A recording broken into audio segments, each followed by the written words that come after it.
아버지 죽은 게 그렇게 대수야? 김장부터 하고 가.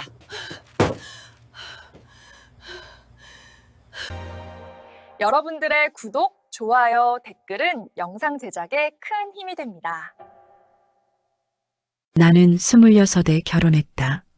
말수가 적고 성실해 보이는 남자였다. 가족이 제일 중요해요. 소개팅 자리에서 그가 그렇게 말했을 때 나는 마음이 놓였다.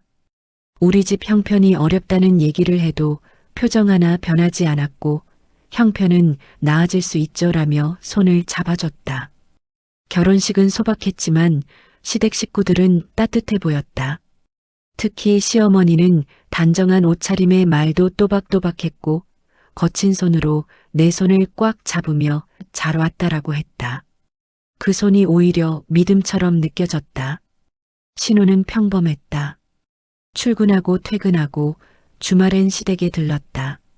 시동생 부부는 늘 선물만 들고 와서 웃고 떠들었고 어머니는 그럴 때마다 기분이 좋아 보였다. 나는 그저 우리 둘만 잘 살면 되지 하며 넘겼다. 그런데 결혼 1년 반쯤 남편이 회식 뒤 집으로 걸어오다 음주운전 차량에 치였다. 수술은 6시간. 성공은 했지만 의사는 최소 반년 아니 그 이상을 조심해야 한다고 말했다. 결국 회사에서도 더 이상 근무가 어렵다는 통보가 왔다. 그때부터 모든 게 무너졌다. 병원비, 재활치료비, 생활비가 한꺼번에 밀려왔다. 나는 회사 일을 계속하며 남편의 밥을 챙기고 병원에 데려다녔다. 남편은 취업을 시도했지만 건강 상태를 묻는 순간마다 연락이 끊겼다. 시댁의 도움을 기대했지만 우리도 장사가 안 된다는 말만 돌아왔다. 통장 잔고가 바닥을 치던 어느 날 시어머니에게 전화가 왔다. 가게에서 일해라. 월급 주겠다. 그리고 조용히 덧붙였다.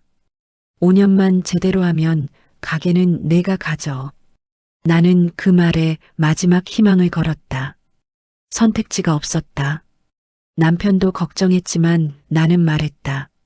조금만 참자. 다시 일어설 수 있어. 다음 날 새벽 앞치마를 받아들고 곱창집 문을 밀었다. 주방의 연기와 뜨거운 철판, 줄지어 선 양념통이 눈앞을 채웠다. 시어머니는 담담하게 말했다. 손님 많을 땐 혼자 다 해야 해. 마감도 내가 하고. 그 순간 내 삶이 가게라는 불 속으로 들어간다는 걸 직감했다. 그래도 나는 고개를 끄덕였다. 가게에 나간 첫날 나는 내가 생각하던 노동의 기준이 완전히 틀렸다는 걸 알았다. 새벽 공기는 차가웠고 주방은 이미 뜨거웠다. 불 위에 얹힌 솥에서는 김이 올라왔고 기름 냄새가 코를 찔렀다. 시어머니는 앞치마를 던지듯 건네며 말했다. 오늘은 손님 많아. 정신 똑바로 차려.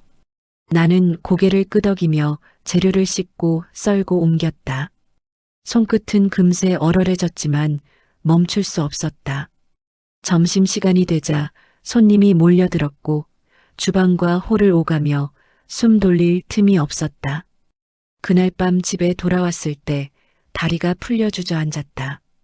하지만 3년만 참자는 생각이 나를 다시 일으켰다. 며칠이 지나자 몸이 먼저 반응했다. 손에는 물집이 잡히고 손목은 늘 욱신거렸다. 그래도 쉬지 않았다. 시어머니는 늘 같은 말만 했다. 지금은 힘들어도 나중에 다 내 거야. 그 말이 유일한 희망이었다. 하지만 월급날이 되어도 액수는 변하지 않았다. 나는 조심스럽게 물었다. 어머니, 조금만 올려주시면 시어머니는 인상을 찌푸리며 말했다. 장사해보면 돈 남는 거 없어. 그 말로 대화는 끝이었다. 어느 날부터 큰아들 부부가 가게에 자주 나타났다. 일은 거의 하지 않으면서 손님 앞에서는 주인처럼 행동했다. 형수, 여기 진짜 잘 되네요. 그 말이 이상하게 가슴을 찔렀다. 나는 하루 15시간을 일하면서도 그들에게 아무 말도 하지 못했다. 집에 돌아오면 남편은 미안한 눈으로 나를 바라봤다. 나는 괜찮다고 조금만 참으면 된다고 말했다. 하지만 밤마다 손을 씻으며 생각했다. 이게 정말 참으면 끝나는 일일까? 그렇게 나는 하루하루를 견디며 버텼다. 시간이 흐르면서 가게는 눈에 띄게 잘 되기 시작했다. 손님이 늘었고 단골도 생겼다. 내가 간을 조금씩 조절하고 반찬 구성을 바꾼 덕분이었다. 여기 음식 진짜 깔끔하네. 그런 말을 들을 때마다 가슴이 뿌듯했다. 하지만 이상하게도 그 말은 늘 나를 향하지 않았다. 시어머니는 손님들 앞에서 늘 말했다. 우리 집 며느리가 손은 빠르지. 그 말은 칭찬 같았지만 어디까지나 일꾼으로서의 평가였다. 어느 순간부터 큰아들 부부가 자주 들락거렸다. 그들은 가게 구석에 앉아 커피를 마시며 구경하듯 말했다. 요즘 장사 잘 되죠?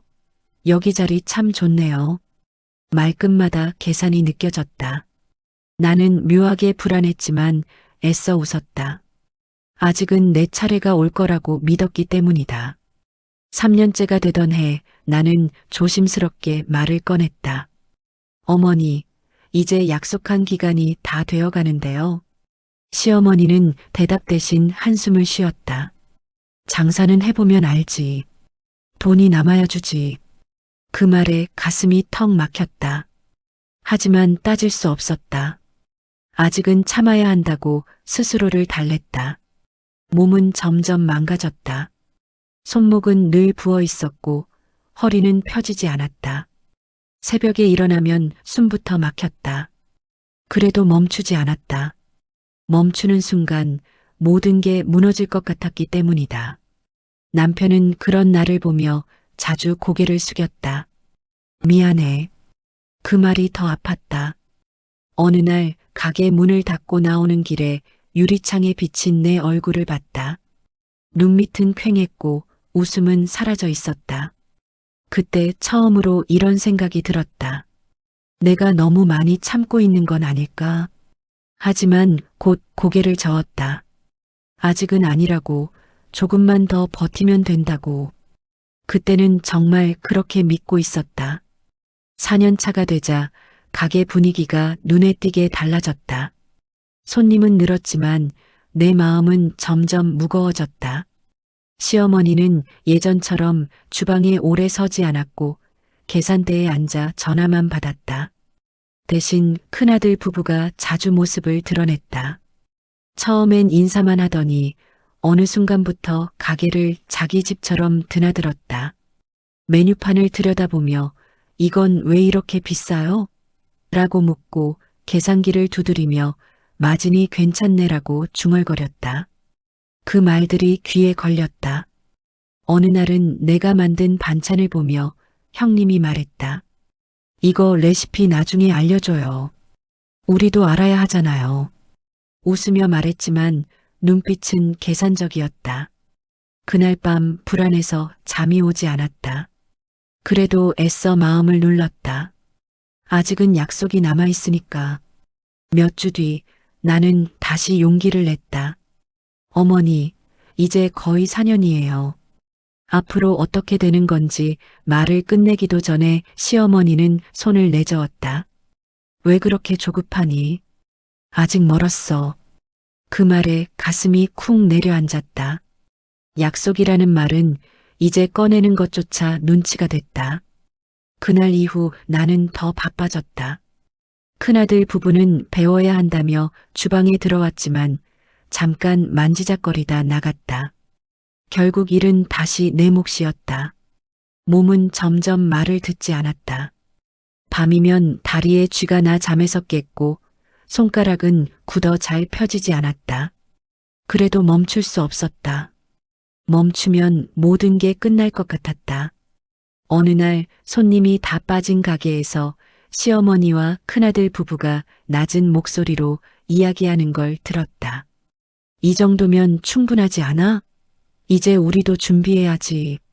순간 심장이 쿵 내려앉았다. 문을 열고 나가려다 발이 떨어지지 않았다. 그날 밤 집에 돌아와서도 잠을 이루지 못했다. 머릿속에 한 생각만 맴돌았다. 혹시 나는 처음부터 이용당한 건 아닐까? 그 의심은 쉽게 사라지지 않았다. 그리고 그날 이후 모든 것이 조금씩 어긋나기 시작했다. 그날 이후로 가게에 서 있는 시간이 더 길게 느껴졌다. 몸은 이미 한계였지만 마음이 먼저 무너지고 있었다. 잠을 자도 피로가 풀리지 않았고 아침에 눈을 뜨는 순간부터 숨이 막혔다. 그래도 나는 묵묵히 앞치마를 둘렀다. 멈추면 정말 끝일 것 같았기 때문이다. 그러던 어느 날 친정에서 전화가 왔다. 아버지가 쓰러졌다는 말에 심장이 내려앉았다. 병원으로 달려갔지만 이미 늦었다는 말만 들었다. 침대에 누운 아버지의 얼굴은 평온했지만 나는 그 앞에서 아무 말도 할 수 없었다. 장례식은 조용히 준비됐다. 친정엄마는 내 손을 꼭 잡고 울었다. 나는 그 손을 놓지 못했다. 그날 저녁 시어머니에게 전화를 걸었다. 어머니, 아버지가 돌아가셨어요. 잠시 침묵이 흐르더니 차가운 목소리가 돌아왔다. 그래. 근데 내일은 나와야지. 나는 말을 잇지 못했다. 내일 김장해야 해. 배추 다 들어왔어. 그 말에 귀가 멍해졌다. 어머니, 장례식이에요. 그러자 시어머니는 한숨을 쉬며 말했다. 그럼 가게는 어떻게? 내가 없으면 안 돌아가. 전화를 끊고 한참을 멍하니 앉아 있었다. 눈물이 나왔지만 닦을 힘도 없었다. 남편은 내 얼굴을 보더니 놀라 물었다. 무슨 일이야? 나는 떨리는 목소리로 상황을 말했다. 남편은 고개를 저었다. 안 돼. 가지 마. 하지만 나는 고개를 흔들었다. 가지 않으면 모든 게 끝날 것 같았다. 다음 날 새벽 나는 장례식장을 나와 가게로 향했다. 차가운 공기가 폐 속으로 밀려들었다. 배추는 산처럼 쌓여 있었고 주방은 적막했다. 물을 틀자 차가운 물이 손을 때렸다. 하나씩 씻고 자르고 버무렸다. 시간은 흐르는데 아무도 오지 않았다. 손끝이 저려 감각이 사라졌고 허리는 곧 부러질 것 같았다. 해가 뜰 무렵 시어머니가 나타났다. 아직도야? 그 한마디에 가슴이 철렁 내려앉았다. 나는 떨리는 목소리로 말했다. 어머니, 저 장례식에 가야 해요. 그 순간 시어머니의 얼굴이 굳었다. 그리고 차가운 말이 날아왔다. 그게 그렇게 중요해? 그 말에 심장이 멈춘 것 같았다. 나는 그 자리에서 처음으로, 정말 처음으로 깨달았다. 이곳에는 내 자리가 없다는 걸. 시어머니의 말이 귓가에서 맴돌았다. 그게 그렇게 중요해? 순간 숨이 막혔다. 아버지의 장례식보다 김장이 더 중요하다는 말이었다. 손에 쥐고 있던 배추가 미끄러져 바닥에 떨어졌다. 물이 튀었고 내 발등이 젖었다. 하지만 그보다 마음이 더 차가워졌다. 어머니, 지금 제 아버지가 돌아가셨어요. 떨리는 목소리로 말했지만 시어머니는 고개를 끄덕이지 않았다. 사람 죽는 건 어쩔 수 없는 거고 장사는 지금 아니면 못해. 그 말이 칼처럼 꽂혔다. 나는 아무 말도 하지 못한 채 다시 배추를 집어들었다. 손이 덜덜 떨렸다. 물에 젖은 배추가 미끄러져 몇 번이나 바닥에 떨어졌다. 허리를 굽히는 순간마다 눈물이 바닥에 떨어졌다. 울고 있는지도 몰랐다. 그저 몸이 움직였다. 이걸 끝내야 집에 갈 수 있을 것 같았다. 시간이 흐르고 해가 중천에 떴다. 허리는 끊어질 듯했고 손끝은 감각이 없었다. 그때 시어머니가 다시 말했다. 아직 멀었네. 오늘 안에 다 못하면 내일도 나와. 그 말에 숨이 턱 막혔다. 나는 천천히 고개를 들었다. 어머니, 오늘은 정말 안 됩니다. 그러자 시어머니의 표정이 변했다. 왜 안 돼? 내가 해야지 누가 해? 그 순간 무언가가 안에서 끊어졌다. 참고 또 참았던 것들이 한꺼번에 밀려왔다. 저 사람 죽었어요. 목소리가 갈라졌다. 제 아버지 돌아가셨어요. 하지만 시어머니는 눈 하나 깜빡이지 않았다. 그래서 그게 지금 무슨 상관이야? 그 말에 머릿속이 하얘졌다.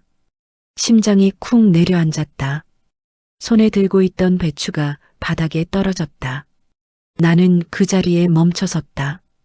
그 순간 깨달았다. 나는 가족이 아니었다. 사람도 아니었다. 그저 쓰다 버리는 도구였다는 걸. 눈물이 멈췄다. 대신 이상하게도 마음이 차분해졌다. 속에서 무언가가 천천히 식어가고 있었다. 이제 더는 참을 이유가 없다는 걸 그제야 분명히 알았다. 나는 한동안 그 자리에 서 있었다.